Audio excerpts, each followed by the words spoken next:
Hi guys! Welcome to our mini vlog! Nung Tuesday pa nga tong video na to at ngayon ko nga lang ma-upload. Papunta nga kami sa Tapsihan at dito nga kami kakain sa may diner ng Masinag. Malapit lang yan dito sa amin. May tatlo nga silang menu, standard, premium, tsaka special. Sa standard, ang prices ay 75 pesos only. Sa premium naman, ang prices ay 80 pesos only at sa special, ang prices naman ay 90 pesos. Meron din silang sisig for sharing na good for 2 to 4 people na at syempre kung gusto mo ng extra garlic rice or plain rice, soft drinks, ay meron din sila dito. Nag-order na nga si Papa dyan ng aming kakainin, ay na nga ng gabi niyan at medyo late na nga sa hapunan. Maya-maya lang, ayan, dumating na ang aming order. Sa akin nga pala yung sizzling sisig at pork silog naman yung kay Papa. Order na din kami ng 3 extra garlic rice dahil medyo mapapalaban ang ating mga tiyan mare at syempre may libre rin sabaw na masarap. Nag-take out na din pala ako dyan ng sisig for sharing, good for 2 to 3 people na siya for only 110 pesos. At mag-a-add ka lang ng 10 pesos per egg. At ayan, kain po tayo. Salamat po sa pagkain.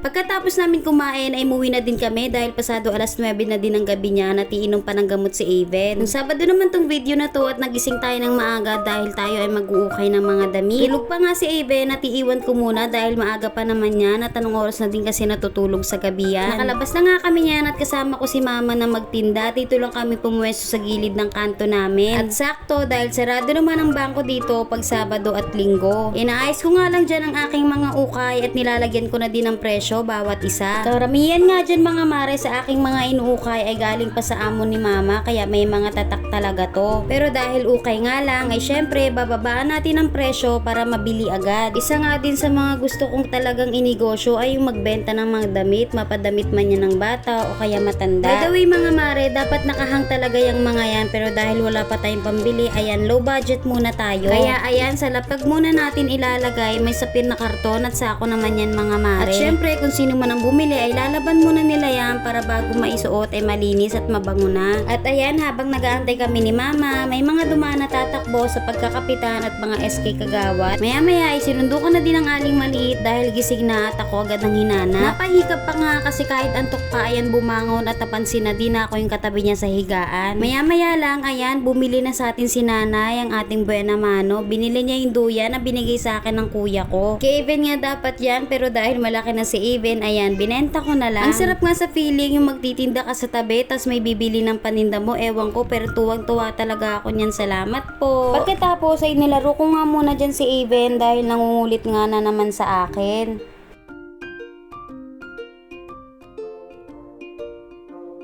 At ilang oras lang, ayan, may bumili na naman sa atin. Jacket yung binili nila ate at kuya na pang motor. Sobrang ganda nga nun mga mare, espre yung tata, kaya binili agad nila. Kaya salamat po. Pagkatapos, ayan, may nakita pa nga ako ng titinda ng mangga na kinikrib ng lahat. Kaso nga lang, bawal na sa akin yan dahil acidic tayo mga mare, kaya ayan, ang gantingin na lang tayo. At ayan, may bumili na ulit sa atin si kuyang nagmamangga. Binili niya yung short sleeve polo, tsaka pants dahil ipapangsimba niya daw sa linggo. Pagkatapos, ay binalot ko na din tong binili ng aking kumare, isang t-shirt tsaka pa turtleneck na damit. Pagka 11 ng tanghali ay nagligpit na din ako dahil medyo mainit na at para makakain na din. Pagkatapos ko kumain na yan, nilinis ko nga muna tong kwarto dahil medyo malakit na naman yung sahig at may mga alikabok na naman. Pinagtatanggal ko na nga din tong mga gamit sa baba ng lamesa dahil panigurado may mga alikabok na naman. Pinaklas ko na nga din tong electric fan dahil lilinisin ko na kasi sobrang dumi na. Tingnan nyo naman yung dumi mga mare, ay kulang na lang ay taniman ko ng halaman.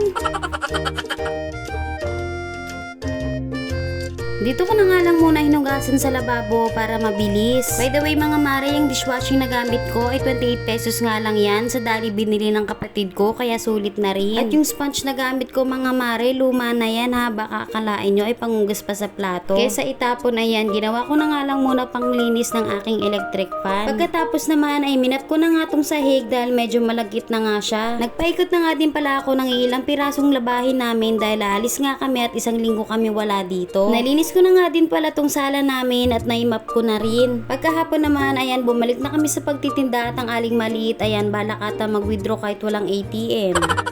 Tuwang-tuwa nga siya dyan dahil sa wakas nakalabas siya ng bahay. Di kasi ako palalabas ng bahay mga mare. Madalas talaga ay nakakulong lang kami maghapon sa bahay. Maya-maya ay nagturo si Aven ng siomay at ayan na gustuhan ng aling maliit at sarap na sarap. 4 na piraso na nga yun mga mare at 20 pesos nga lang. Ang sarap nga din ng sausawan nila kaya nagustuhan talaga ni Aven, hindi siya yung maalat. At ayan, pangalawang bili ko na nga ng siomay yan dahil nag-request pa ulit ang aling maliit. Pinagbigyan ko na nga dahil bihira nga lang siya kumain ng ganito kadami. Pagkatapos ayan, bumili yung pamakin ko ng laruan ng daga na pag hinila mo yung tali ay gagapang ng mabilis. At ayan, tinakot pa nga nila si Aven at nagulat, akala siguro niya tunay na daga talaga. Sa sobrang tuwa nga ng aling maliit, ayan, pinahabol pa nga ang lolo niya at ayaw magpakarga. At ilang oras lang, ayan, nilaro na din niya yung daga at ayan, nagawa pa nga sirain ng aling maliit. At dumaan nga lang muna ako dito saglit sa Divisoria, dito lang yan sa amin dahil naghahanap ako ng induduktong ko dun sa gripo namin sa lababo, gawa ng bitin siya. Bumili na din pala ako ng sink drainer. Pagkatapos ay nagpa siya na nga kaming umuwi dahil anong oras na nga din yan at tingnan niyo naman kung gaano sila ka-supportive sa aking pagtitinda. Ang sarap nga lang sa feeling na mayroon kang ganitong ka-supportive na pamilya kahit maingay.